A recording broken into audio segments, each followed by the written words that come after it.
Good morning. আশা করব তোমরা সবাই খুব ভালো আছো আর সুস্থ আছো। আমিও খুব ভালো আছি।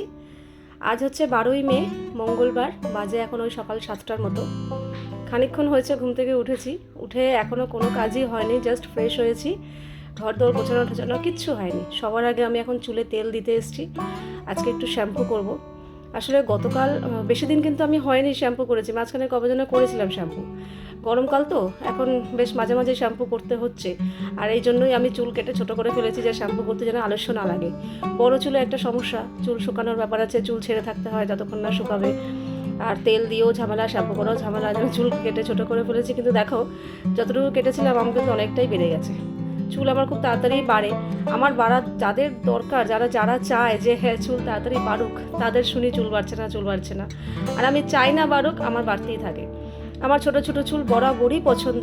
আমি বিয়ের আগে তো মানে আমি একদম ব্ল্যাঙ্ক কাট ছিল, মানে তখন ব্ল্যাঙ্ক কাট বলতো একদম। ওই যে কী বলবো, যে কুচকুচ হতা হ্যাঁ, কাজলের যেরকম চুল ছিল ওরকম, ছোট থেকেই আমার ওরকম সবসময় চুল কাটতাম। মানে এমন কাটতাম, একদম ছোটোবেলায় তো চুল বাঁধতেই পারতাম না। তারপর থেকে যখন একটু বুঝতে শিখেছি যে হ্যাঁ চুল ছেড়ে রাখলে কষ্ট হচ্ছে, বাঁধতে হবে, তখন জাস্ট একটা পনিটেল করতে পারবো, ওইটুকু রেখে আমি চুল কাটতাম, যে আমি যেন চুলে একটা গার্ডার দিতে পারি।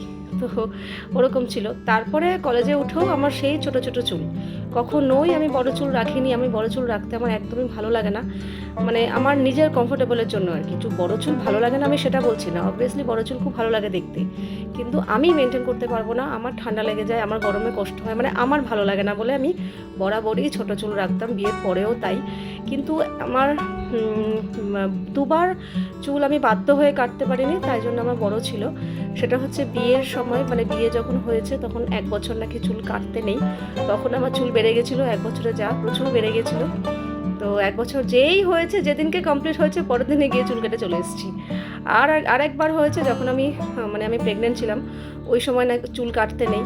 তো ওই সময় আবার চুল কাটতে পারিনি, তাতান হয়ে গেছে, তারপরে আমি আবার চুল কেটেছি। তো এই দুটোবার বাধ্য হয়ে আমি চুল কাটতে পারিনি, বড় ছিল, কিন্তু তারপরে আমি সব সময় চুল কেটে ছোট করে ফেলেছি। তবে হ্যাঁ, একটা জিনিস কি, বিয়ের আগেও আমাকে আমার বাবা মা কোনোদিন বাধা দেয়নি যে চুল কাটা যাবে না। অনেকের বাবা মা আছে না, না চুল কাটবে না, চুল বড় থাক। তেমনই আবার বিয়ে হয়ে আসার পর শ্বশুরবাড়ি থেকেও আমার কোনো রকম প্রবলেম হয়নি। তো সেটা শ্বশুর শাশুড়ির তরফ থেকেই হোক কিংবা ইন্দ্রর তরফ থেকেই হোক, কখনোই কোনোদিন কেউ কিছু বলেনি। ইন্দ্র বলেছে তুমি যেটা ভালো লাগে তুমি সেটা করো, কোনো ব্যাপার না। তো তাই জন্যই আমি সবসময়ই চুল কেটে ছোটোই রাখতাম। এমনকি আমার প্রথমের দিকের ভিডিওগুলো যদি তোমরা দেখতে পাও তাহলে দেখবে আমার কিন্তু চুল একদমই ছোটো ছোটো। আর সামনে আমি হেয়ার ব্যান্ড দিয়ে রাখতাম যাতে আমার চুল চোখে মুখে না পড়ে। এই চুল নিয়ে আমার বড় বিরক্ত, যার জন্য আমি কোনো রকম স্টাইল করতে পারি না। মানে চুল কাটতাম ঠিকই সামনের দিকে, কিন্তু রাখতে পারতাম না, হেয়ার ব্যান্ড দিয়ে সবসময় আটকে রাখতাম। আমার খুব বিরক্ত লাগে, চুল যদি ঘাড়ে মুখে চোখে মুখে লাগে না, বিরক্ত লাগে। তো যাই হোক, মাঝখানে একবার চুল বড় রেখেছিলাম, সেটা হচ্ছে স্মুথনিংয়ের পাল্লায় পড়ে। দেখতাম বেশ একটা, তখন সবাই স্মুথনিং করছে চুল, তো সেই জন্য একটু চুল বড় রেখেছিলাম। যেই চুলটা বড় হয়েছে অমনি স্মুথনিং করেছিলাম, করে বছরখানেক 2-3 বছর ছিল, সেটা তোমার ব্লগে দেখেইছো, আগের ব্লগে। তারপর যেই স্মুথনিংটা নষ্ট হয়ে গেল, মানে নর্মাল চুল আবার বেরিয়ে এলো কাটতে কাটতে, ব্যাস আবার আমি এই রিসেন্ট চুল কেটে ছোটো করলাম। তো আবার বাড়বে, আবার কেটে ফেলবো, বছরে 2বার কাটবো। এক হচ্ছে ওই বৈশাখ মাসের আগে, আর এক হচ্ছে পুজোর সময়। বছরে আমি 2বার চুল কাটি, তো ছোটো ছোটোই রাখবো, আর বড়োর প্রশ্নই নেই। যাই হোক, চুল নিয়ে অনেক কিছু বলে ফেললাম।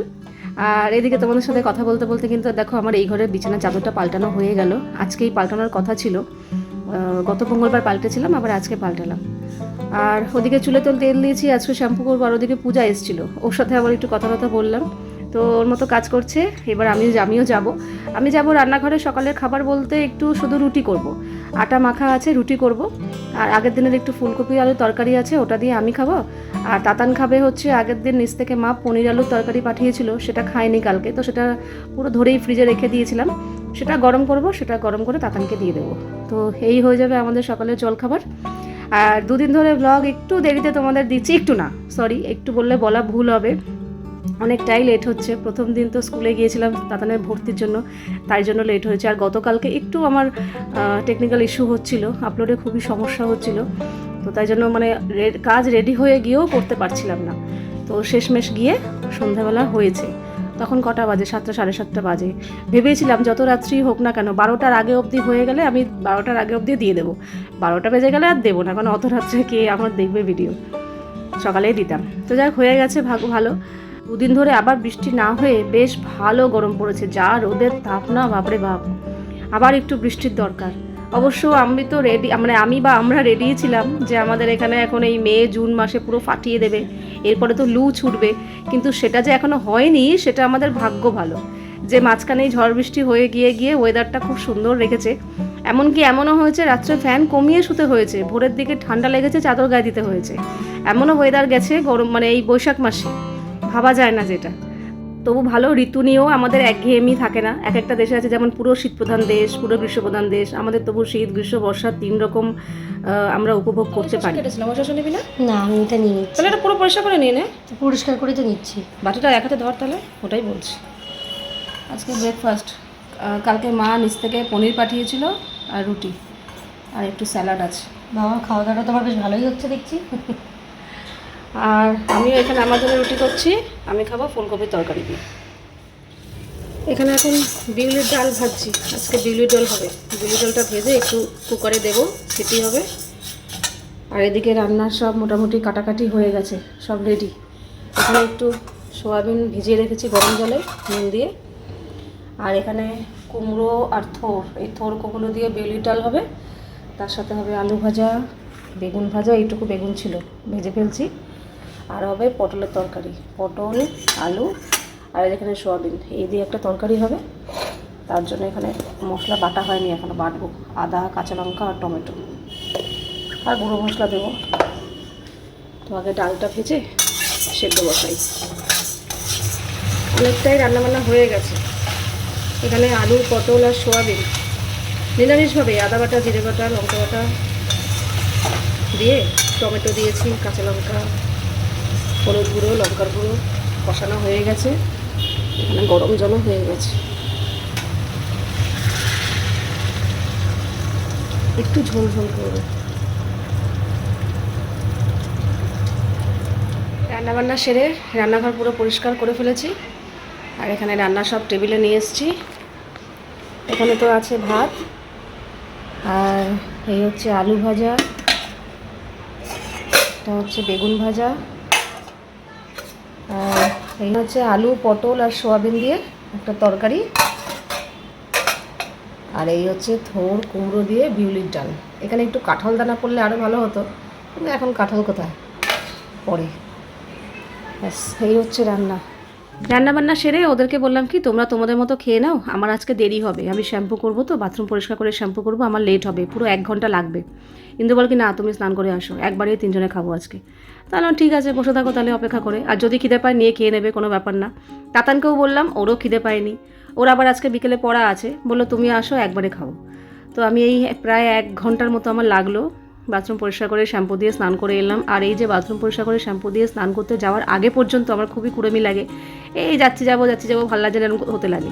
যেই ঢুকে পড়ি তখন একটা কাজের নেশা হয়ে যায়, সমস্ত কিছু করে টোরে আসি, কিন্তু যখনই শ্যাম্পু করে ফ্রেশ হয়ে বাইরে বেরোই না, কী যে আলাদা একটা শান্তি লাগে কি বলবো। সে শারীরিক মানসিক দুটোই, মানে একটা মানে ফ্রেশ ফিল হয় আর কি। রেগুলার স্নানের থেকেও যেদিনকে শ্যাম্পু দিয়ে বাথরুম পরিষ্কার করে স্নান করে আসি, মানে মাথা থেকে আমার চিন্তাটাও নামে যে সপ্তাহের কাজটা আমার হয়ে গেল। তো যাই হোক, চলো এবার খাওয়া দাওয়া সেরে নিই। আর সত্যি বলতে কি, আজকে থোর কুমড়ো দিয়ে বিউলির ডাল করেছি ঠিকই, কিন্তু আমার না এরকম এই বিউলির ডাল খুব একটা পছন্দ না। আমার সব থেকে ডালের মধ্যে, সব রকম ডালের মধ্যে আমার সব থেকে পছন্দ মুসুর ডাল। মুসুর ডালই আমার খুব ভালো লাগে। তবে হ্যাঁ, মাঝে মাঝে একটু ঘুরিয়ে ফিরিয়ে খাওয়া দরকার, খেতে হয়, তাই জন্য মুগ ডাল, তারপর তোমার মটর ডাল, এগুলো করি ঠিকই, বিউলির ডাল, কিন্তু আমার সব থেকে পছন্দ হচ্ছে মুসুর ডাল। দেখবে এই বিউলির ডাল বলো, মটর ডাল বলো, মুগ ডাল বলো, এগুলো তোমরা রোজ রোজ খেতে পারবে না, ভালো লাগবে না, এগুলো মাঝে সাঝে ভালো লাগে, কিন্তু মুসুর ডাল রোজ ভালো লাগে। বায়োলজি পড়তে যাচ্ছে একবারে বই, ওটা পড়ে যাবি, ফিসটা দিয়ে দিবি, আর বইটা দেখে দেখে ভুলভাল কিনিস না আবার, ঠিক আছে, সাবধানে যাবি। পার্স নিয়েছিস, মোবাইল? আচ্ছা। আমি পড়তে গেছি, আমি ঘরে একা, কি সুন্দর বৃষ্টি পড়ছে, ভাল লাগছে। খুব বেশি জোরে ঝমঝমিয়ে বৃষ্টি না, হালকা ঝিরিঝিরি বৃষ্টি, বৃষ্টির ছাটও আসছে না, জানলাও দিতে হচ্ছে না, আর আমি বৃষ্টিটাকে এনজয় করতে পারছি, দারুণ লাগছে। একটু গরম পড়েছিল তো, এই বৃষ্টিটার আবার একটু দরকার ছিল। এই বছর দেখছি এরকমই হচ্ছে, গরম পড়ছে আর বৃষ্টি হয়ে গিয়ে ওয়েদার ঠান্ডা হয়ে যাচ্ছে। সব উল্টোপাল্টা হয়ে রয়েছে।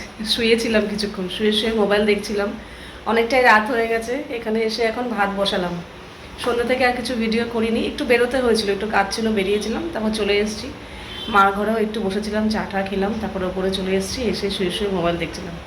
এখন উঠে এলাম, না ভাত বসিয়ে দিই, আর কিছু করতে হবে না। দুপুরের যে আলু পটল আর সোয়াবিন দিয়ে তরকারি করেছিলাম, ওই দুপুরবেলা ওরা দুজনে ডাল দিয়েই ভাত খেয়েছে, ডাল আলু ভাজা বেগুন ভাজা। তরকারি দুজনের মধ্যে কেউই খায়নি, আমি শুধু খেয়েছি।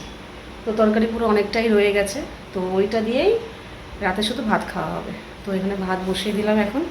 ভাবলাম না তোমাদের সাথে একটু কথা বলি, সন্ধ্যা থেকে তো কিছুই করিনি। আর দাদার আজকে পড়ার থেকে আসার সময় ফুচকা খেয়ে এসছে, বলে খিদে পেয়ে গেছে, ফুচকা খেয়ে এসছে। ওই যে এখন পড়তে বসে। আচ্ছা চালাও। গরম লাগছে? গরম পড়েছে। বৃষ্টি আজকে একটুখানি হয়েছে, কিন্তু তেমন জোরালো বৃষ্টি হয়নি যে ঠান্ডা পড়বে, কিন্তু হালকা ফুলকা বৃষ্টি হয়েছে, কিন্তু গরম পড়েছে আবার। এখন খেতে বসবো, অনেকটাই রাত হয়ে গেছে, 11টা বেজে গেছে আজকে। আগের একটু মুসুর ডাল ছিল, বার করলাম, এটা খাবে বলছে। আর আমি আর তাতান এই তরকারি দিয়েই ভাত খাবো, অনেকটা তরকারি রয়েছে। আর এখন ভাত করলাম গরম গরম।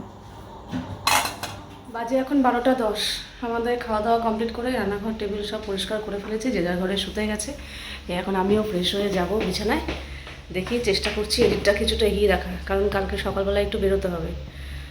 তো যাই হোক, ও হ্যাঁ, আরেকটা কথা, তাতানকে তো কালকে স্কুলে ভর্তি করিয়ে দিয়ে এসেছি, অ্যাডমিশনও হয়ে গেছে। তবে বেশি দিন মনে হয় না স্কুল হবে বলে, কারণ সামার ভ্যাকেশন পড়ে যাবে। এবার জানি না একটাও কি ক্লাস হবে কি হবে না, বুঝতে পারছি না। তো জানিয়ে দেবে, গ্রুপে বলেছে। আর টিচার বলতে সব টিচার ঠিক হয়ে গেছে। কালকে একজন টিচারের সাথে সামনাসামনি কথা বলতে যাব। সবার সাথেই ফোনে ফোনে কথা হয়ে গেছে, সব ঠিকঠাক হয়ে গেছে। আজকে তো এক জায়গায় পড়তেও গেল, আবার শুক্রবার আরেক জায়গায় যাবে। কিন্তু এই স্যারটা আবার কালকে ডেকে পাঠিয়েছে, বলছে কথা বলবে। তো যাই দেখি, কথা বলি, কারণ ওনার ব্যাচ পুরো ভরে গেছে। মানে আরও স্টুডেন্ট যারা আছে, ওর বন্ধুরা বলছে ব্যাচ পুরো ভরে গেছে, এবার স্যার কি আলাদা ব্যাচ করবে নাকি জানি না। তো দেখি, এখন গিয়ে কথা বলি। তো এই হচ্ছে ব্যাপার।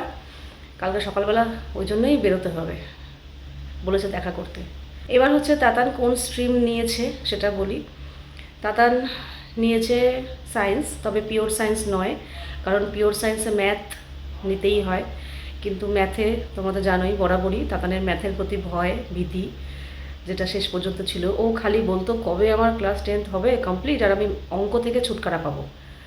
অঙ্কের প্রতি প্রচণ্ড ভীতি, অঙ্ক একদমই হবে না ওর দ্বারা। কাজেই অঙ্ক তো নেওয়া যাবেই না, কিন্তু ও নিয়েছে বায়োসায়েন্স। মানে বায়োসায়েন্সের মধ্যে তোমার সাবজেক্ট রয়েছে বাংলা ইংলিশ তো কম্পালসারি, ওটা তো থাকবেই। আর রয়েছে হচ্ছে নিউট্রিশন, আর তোমার কেমিস্ট্রি, আর বায়োলজি, আর কম্পিউটার অ্যাপ্লিকেশন। তো কম্পিউটার অ্যাপ্লিকেশন তো আগে থাকতেই ভর্তি হয়ে গেছে ম্যামের কাছে, ওখানেই যাচ্ছে। আর বাংলা ইংলিশও আগে থাকতেই ভর্তি হয়ে গেছে, পড়াশোনা চালুও হয়ে গেছে অনেক আগে থেকে। আর রইল বায়োলজি, যেটা আজকে প্রথম গেল, ওর বেশ ভালো লেগেছে। আর হচ্ছে নিউট্রিশন, নিউট্রিশন একজন ম্যাম, ওই ম্যামের সাথেও কথা হয়ে গেছে, শুক্রবার যাবে পড়তে। আর হচ্ছে কেমিস্ট্রি, তো কেমিস্ট্রি স্যারের সাথে কালকে কথা বলতে যাব। ফোনে কথা বলেছি, কালকে যাব সামনাসামনি কথা বলতে। আর বায়োলজি বইও কেনা হয়ে গেছে, নিউট্রিশন আর কেমিস্ট্রি বইটা কেনা হয়নি, এই দুটো কিনতে হবে। আর বাংলা ইংলিশও স্যার যা যা বলেছেন ব্যাচের, সেগুলো কেনা হয়ে গেছে। আজকে বায়োলজি বইও স্যার টিচার যেই বই দুটো কিনতে বলেছে সেগুলো কেনা হয়ে গেছে। এখন নিউট্রিশন আর কম্পিউটার অ্যাপ্লিকেশন তো ম্যাম করাচ্ছেই, আর নিউট্রিশন আর বায়োলজি বইটা কিনতে হবে, এই কেমিস্ট্রি। তো এই হচ্ছে ব্যাপার। তাতান বায়োসায়েন্স নিয়েছে, যেখানে কোনো ম্যাথ নেই, অঙ্ক নেই। অঙ্ক জোর জবরদস্তি করলে তো হয় না, যার যেটা নেওয়ার ক্যাপাসিটি নেই তাকে সেটা জোর করানো উচিত না। ওর বায়োলজি হচ্ছে ফেভারিট সাবজেক্ট, মানে লাইফ সায়েন্স খুব ফেভারিট ছিল। তো তাই জন্য প্রথম থেকেই ও বলতো যে ও বায়োলজি নেবে, মানে বায়োসায়েন্সের দিকে ঝোঁকটা ওর বেশি ছিল। তো যাই হোক, ঠিক আছে। আর মিশনে চান্স পেয়ে গেছে, এটা আমার কাছে খুবই ভালো একটা খবর। মানে মিশনে আমার ইচ্ছা ছিল যেই সাবজেক্ট নিয়ে পড়ুক ও যেন মিশনেই আমি ওকে রাখতে পারি। মিশনে পড়ে অভ্যস্ত, অন্য স্কুলের গিয়ে অ্যাডজাস্ট করাটা একটু অসুবিধা হয়ে যাবে। তো তাই জন্য আমি প্রথম থেকেই চেয়েছিলাম মিশনে যেন থাকতে পারে। তো যাই হোক, মিশনে থাকতে পেরেছে। মিশনের যে নাম্বার ছিল, মানে যেটা দরকার ছিল, তার থেকে অনেকটাই বেশি আছে ওর। তো যাই হোক, হয়ে গেছে, ভর্তি হয়ে গেছে। একদম নিশ্চিন্ত। এবার কালকে যাই, গিয়ে কেমিস্ট্রি স্যারের সাথে কথা বলে এটাও ঠিক করে আসি, ব্যাস তারপর একদম সেট আপ রেডি, একদম এবার শুরু হবে। তো চলো আজকের ভিডিওটা এখানেই শেষ করছি, আবার দেখা হবে তোমাদের সাথে নেক্সট ভিডিওতে। তোমরা সবাই খুব ভালো থাকবে, সাবধানে থাকবে, সুস্থ থাকবে। তাহলে love you all, good night and tata.